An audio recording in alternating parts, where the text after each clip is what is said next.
Hi, my name's Chris. I'm a collector of vintage science fiction paperback books, and I very much enjoy watching other people's finds and hauls via BookTube.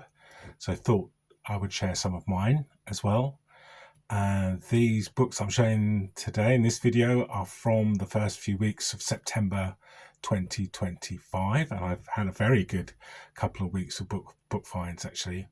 The first being that I won a very big lot of books on eBay, about 40 or so books for less than £20. And when they arrived, many of them weren't in great condition, but there were lots of good books and some very good books. And so the kind of pick of those really I'm going to show now. And the first one of those is this World Distributors edition of Clifford Simak's Ring Around the Sun. Very good, lovely cover, and very similar to a book I showed in the last video, Doomsday Morning by C.L. Moore, from the same distributor, and has a very similar feel to that. Lovely. I'd like to find some more of these World Distributor books, but they don't seem to have been around very long. But I have to look that up a bit more. Next is another Clifford D. Simak book, written about 15 years after that one. This is Why Call Them Back from Heaven, in this lovely pan edition from 1967. I really like these black liveried books, but it's very hard to find them in good condition. They're always obviously quite chipped and battered, but this has been somewhere that has been kept perfect, and really good cover. I like that a lot. Next is this Belmont Tower book from 1966, written by Frank Belknap Long, Lest Earth Be Conquered. And I really like this cover. Obviously now, if a science fiction book today showed a kind of robotic android, it would all be electronics inside, but this, it's all kind of cogs and levers and pulleys. So it's really indicative of the time. Lovely. Next is this book I don't know, have never heard of. Sorry. Sam R. Delaney's Out of the Dead City. And I was really attracted to this by the cover. I know Sam Delaney a little through Babel 17, but don't know anything about these books. And this is a trilogy, the first of a trilogy. And I looked up the illustrator, what's his name? Russell something. Russell Fitzgerald. And he really didn't do much except this trilogy. So I must try and find the other books now. Lovely. And the final book to show from that eBay haul is this first edition of Philip K. Dick's Zapgun in Pyramid from 1967, Jack Gauguin cover. I mean, absolutely beautiful and lovely to find this in an eBay bundle where the cost less than £1, really, with all the books that came with that, much less than £1. And it's amazing that these days you can still find, and fantastic that you can still find these classic books in beautiful condition for not very much money if you are lucky. And I am lucky. And talking of being lucky, I have three wonderful grown-up children. My daughter, it was my birthday at the beginning of September, and my daughter found a few vintage books, sci-fi books, on a stall in Birmingham where she lives, and some of them are absolutely great. The first one is this book that I've never heard of before, Harry Harrison's A Transatlantic Tunnel, Hooray! And it's in this New English Library Master SF series, which I like and which I'm collecting. It's a very good copy, a little bit of a faded spine, but not too bad. And this is a kind of alternative reality, or alternative history, I should say, book. I like those, but I thought I would have known this, but I didn't. And it's almost like a prototype steampunk book set in 1972. With a very different history. And one of the great things about this book is there's a really good introduction in it by Auberon Waugh, who is this kind of crusty, fusty, long dead now journalist. And the preface is basically his review of the book from 1972 when it was released. And he talks about how, well-educated people, meaning public school educated people, shouldn't really like science fiction or football or Coronation Street. He literally says in here, it's all affectation if people profess to do that. But he had to read this book because he reviewed it for The Spectator, and he absolutely loves it. And he said he's absolutely changed his mind about science fiction. So great book, and fantastic just to have that review. Brilliant. The next couple from my daughter's finds are a couple of Ray Bradbury's. The Golden Apples of the Sun from 1961, Bantam edition. Again, not in a great condition, but pretty good. And then the Ballantine edition from a few years later of the October Country, with a Richard Powers cover there. So lovely. Those are both collections of his short stories. And the final one that she got is I'm actually in the middle of reading. You can see it there. Is The Falling Woman by Pat Murphy, which is, I think somebody else mentioned this on BookTube as a really good book. And I'm very much enjoying it. It kind of like, does it bend the rules for the channel? It's more, is it vintage? I mean, there's always arguments about what vintage is. This is mid-90s, so 30 years old. It's probably more fantasy than sci-fi, but rules are there to be bent, if not broken. So thank you very much. A lovely book. I'm really enjoying that. And one more I got from eBay is this debut novel from John Crowley, The Deep, an Unwin paperback, I think from 87. Yeah, 1987, although the book was written in 75. And I've been very much enjoying John Crowley, Ending Summer, of course, and Beasts rather than The Beasts. Really interesting, really great books. So I'm looking forward to reading his debut novel. For my birthday, we went to the Penguin Collectors Society AGM in Oxford, and to see some friends in Oxford. And obviously had to stop off at some bookshops on the way. And I went into Oxfam in Beaconsfield and found this very nice Ace from 1967, I think this is. And it's a really interesting story. Looked it up.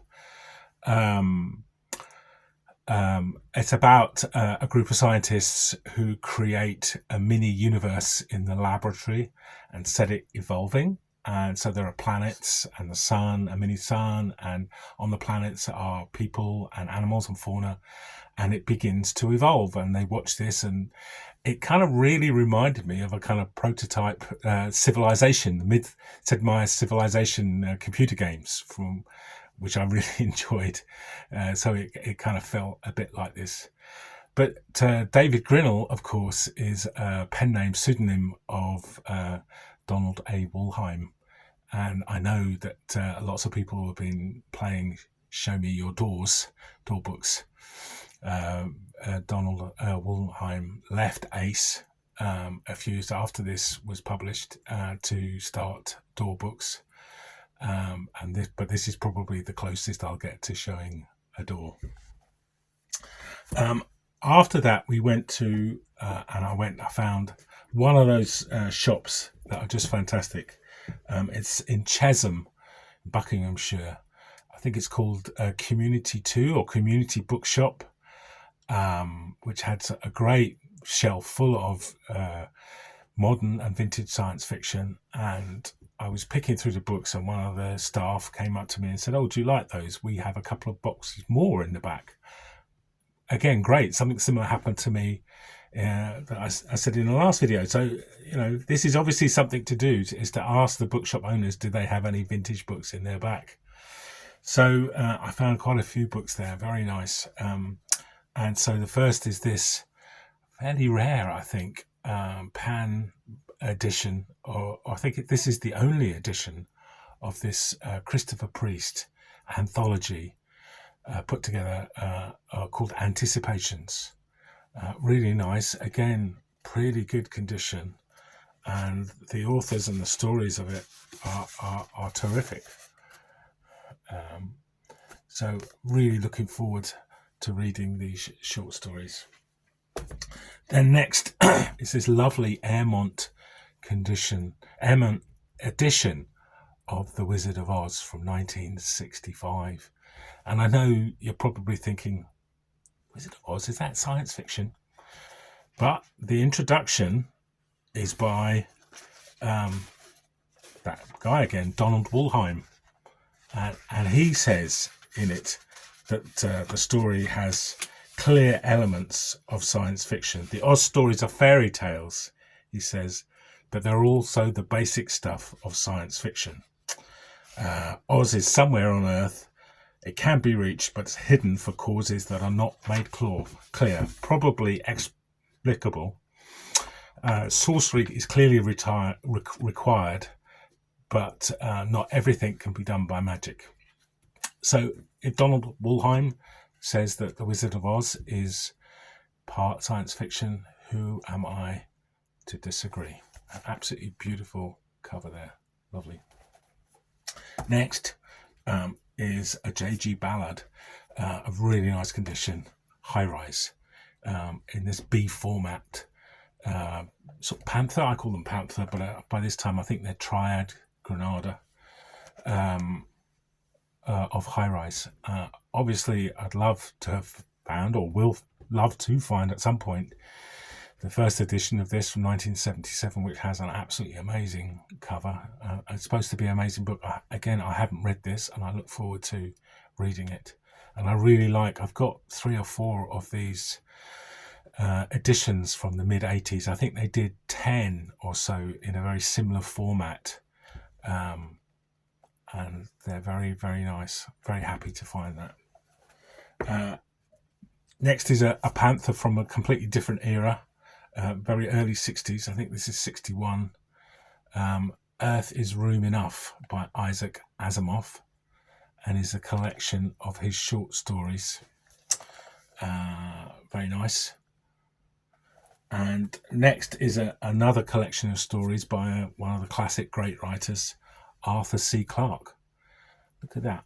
That's absolutely lovely. It's called Tales from the White Hart, Sidgwick and Jackson.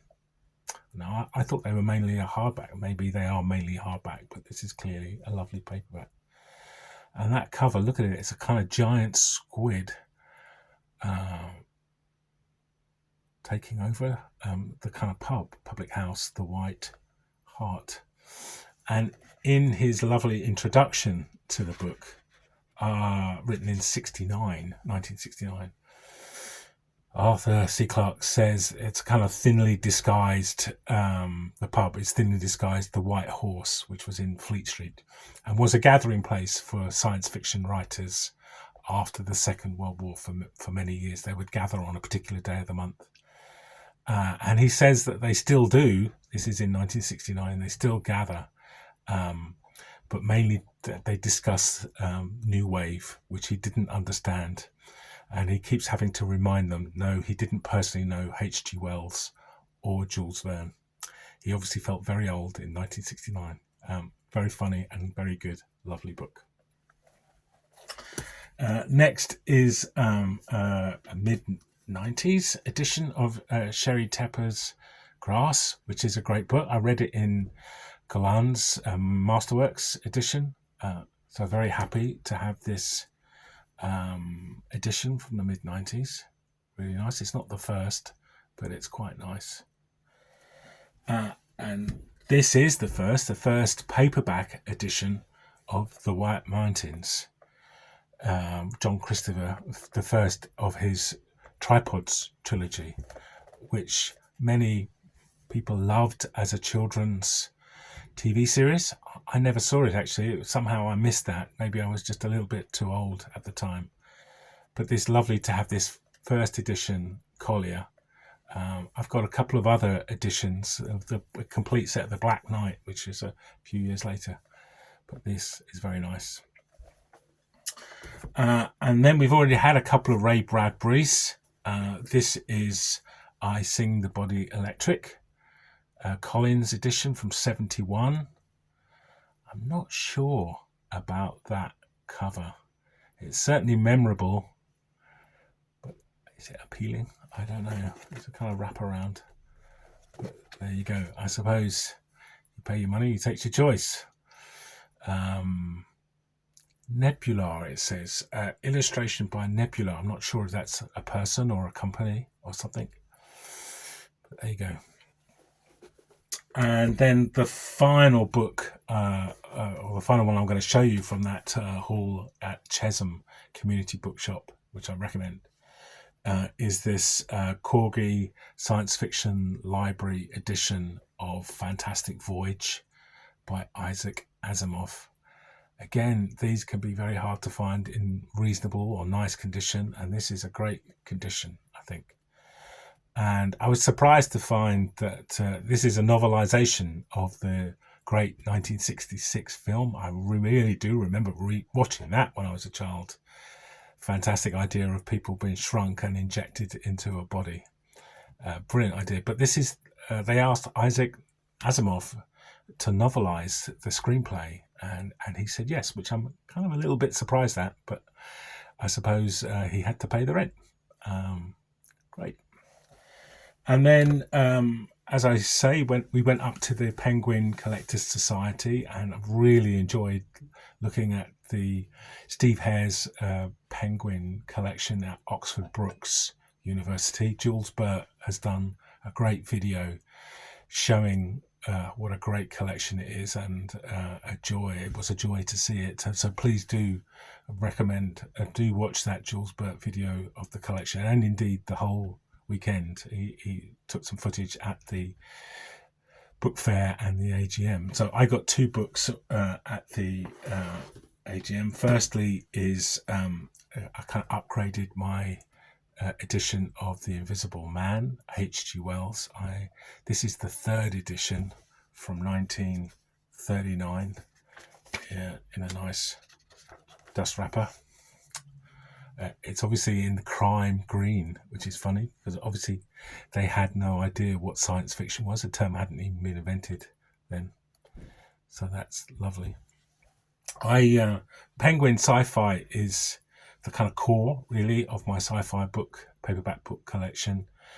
I collect pretty much from 1935, when the first sci-fi book, Erewhon, Sam Butler, was released, up until 1985, when by coincidence they reissued that Erewhon again in classic, Penguin Classic.